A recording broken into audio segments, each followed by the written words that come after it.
Hi guys, it's Ashton. Welcome back to my channel. I'm excited to talk with you guys today because I want to introduce my new series of videos that I want to post, which is Under Construction.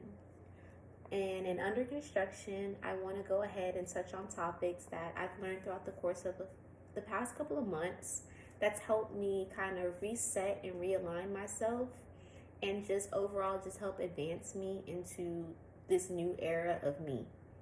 And it's funny because if anyone follows me on Instagram, I randomly changed my profile picture and it's legit the phrase new era of me. And I did it before I posted my first YouTube channel, before I actually committed myself to posting on YouTube and the whole nine, because something in my gut was just telling me like, yo, who you were before is not who you are today. And that phrase was just so fitting and it just felt right. But that's a whole nother topic in itself. But overall, I want to introduce this series Under Construction. And the first topic that I want to discuss is respecting my boundaries. Throughout this video, as a disclaimer, I'm going to be looking down because I have my journal with me, but this is to just help me stay on course and stay focused. So if there's like a slight awkward pause, I apologize. I'm getting used to kind of like flowing with my videos.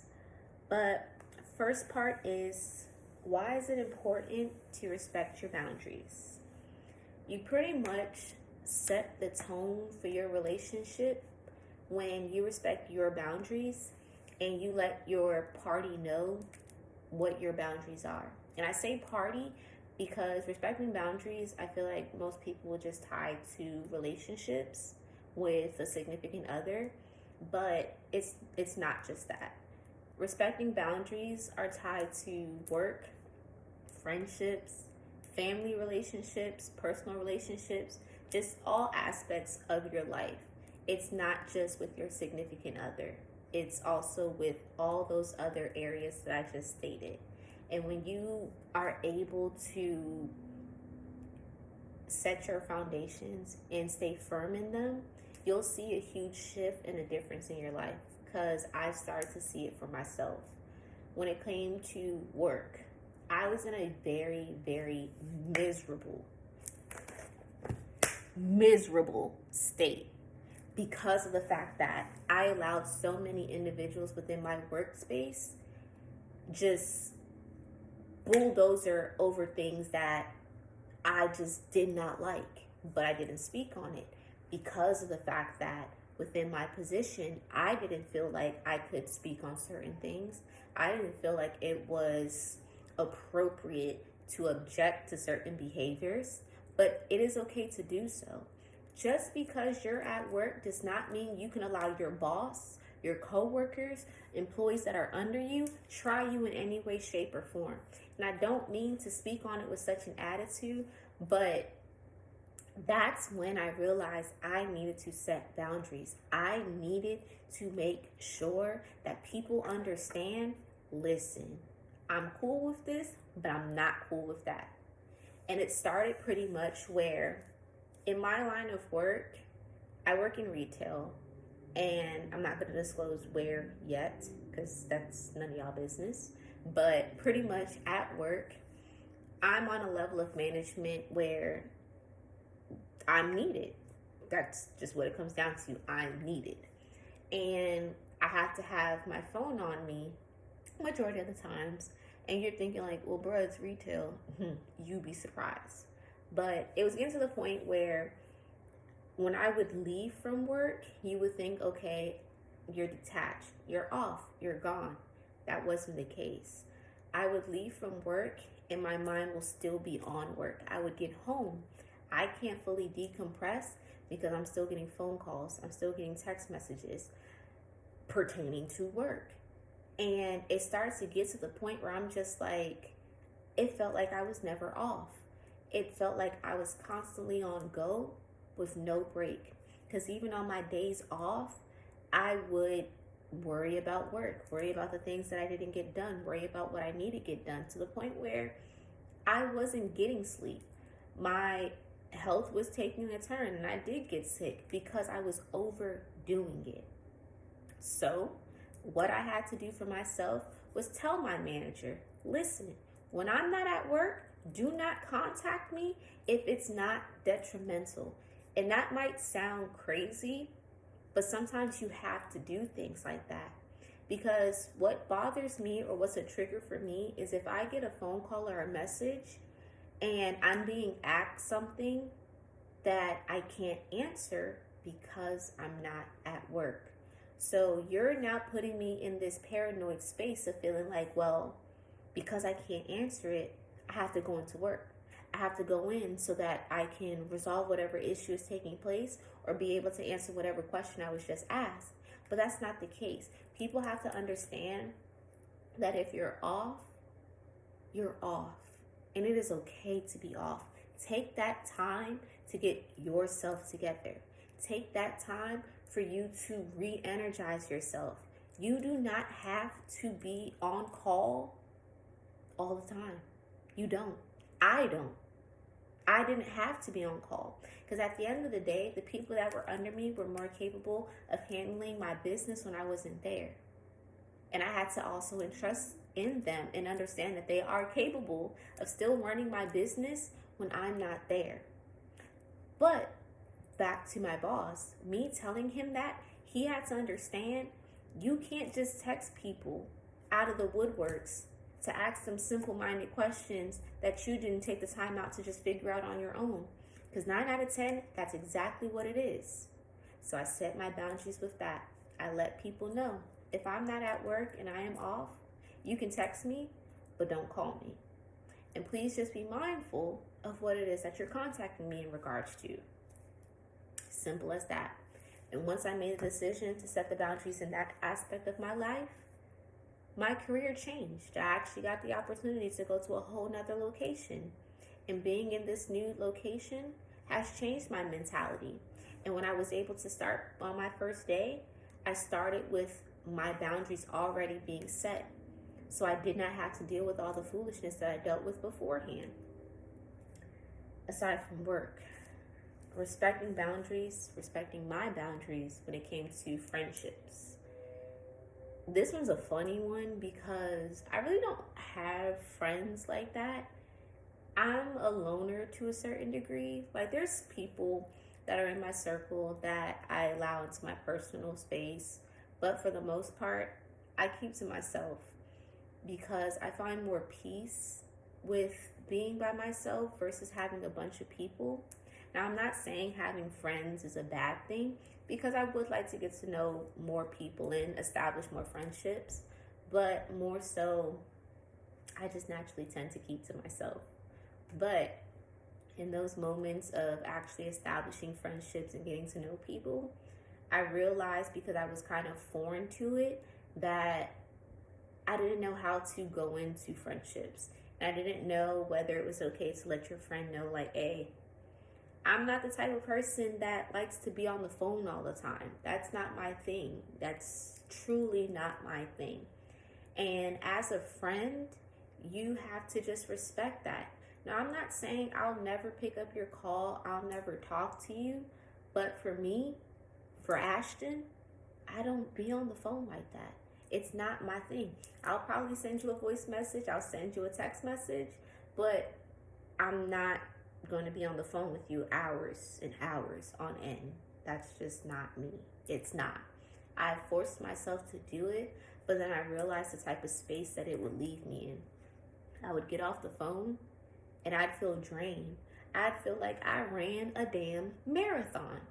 And that's because I forced myself to do something that I typically do not do. So I had to set my boundaries. If you are going to be my friend, you have to understand being friends with Ashton means she's not going to be on the phone with you all the time or every day. I'm one of those friends where we are going to be cool. We are going to hang out. We will have a good old time, but I don't need to see you every day. I don't need to talk to you every single day. I feel like this is corny, but absence does make the heart grow fonder. Not seeing someone that often allows me to have more to talk about when I do see you, or when I do get on the phone with you. So, set my foundations with friendships. Thus far, I feel like the people that are still in my life have a better understanding of me, and I'm more comfortable with the people that I'm friends with.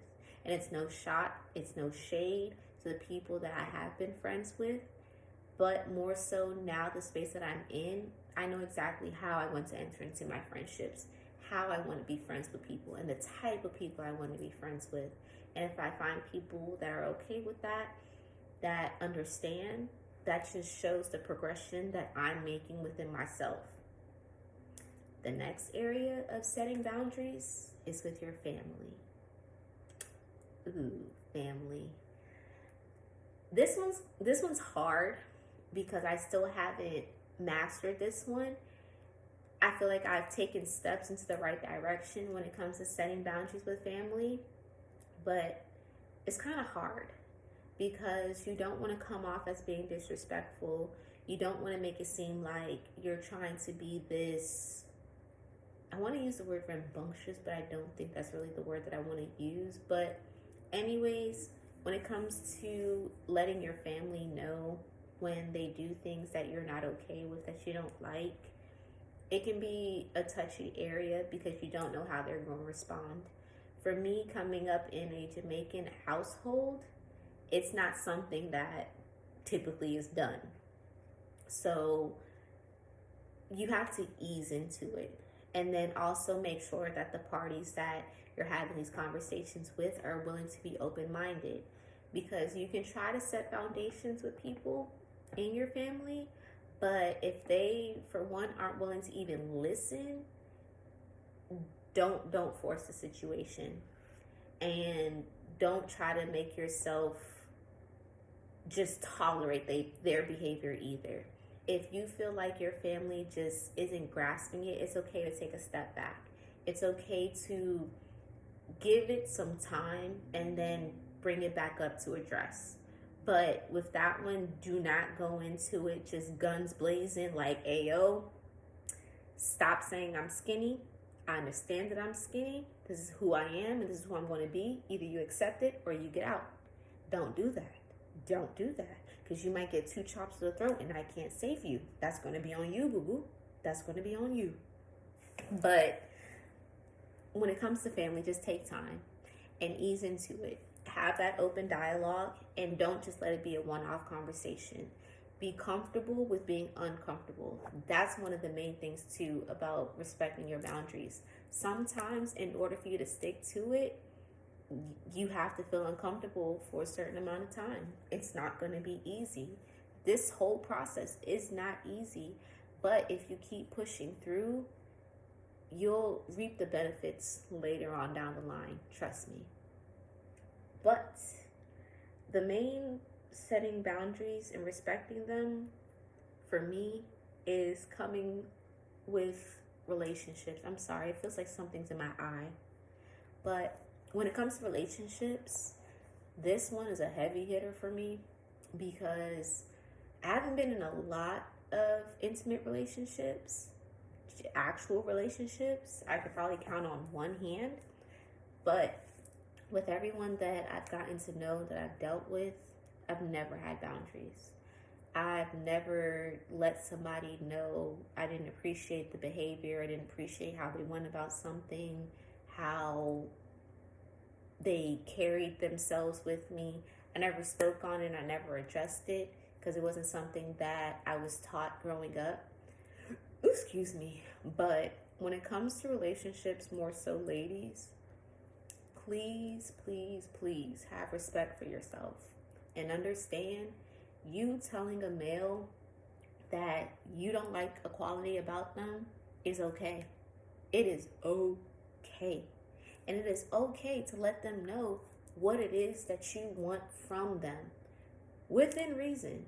Because I know a lot of times we can get off track and we can start listing a whole rack of shit that we want.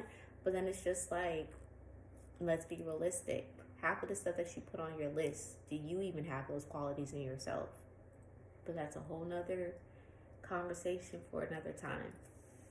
But when it comes to relationships, ladies, please set and respect your boundaries. Do not let your partner make you feel less than. Do not let your partner make you feel like you're not worthy of having a healthy relationship.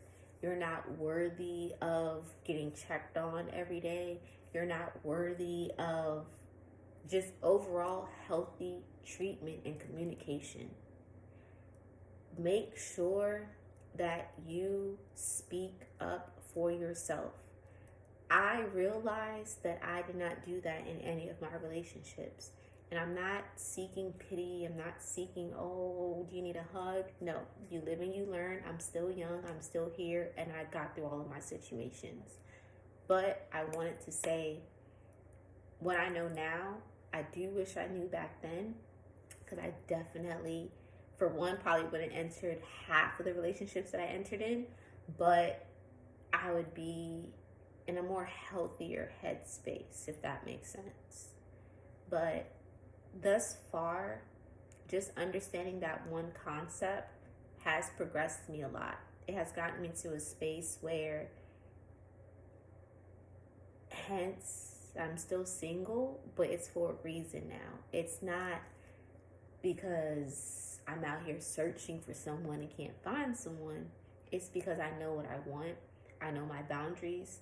And I'm not willing to compromise. I'm not willing to just accept anything from anybody. Not anymore. Not now. I've worked too hard to become the lady that I am today, to take 10 steps back for a dude that can't even do half of the shit that I do right now. So, do not compromise your boundaries.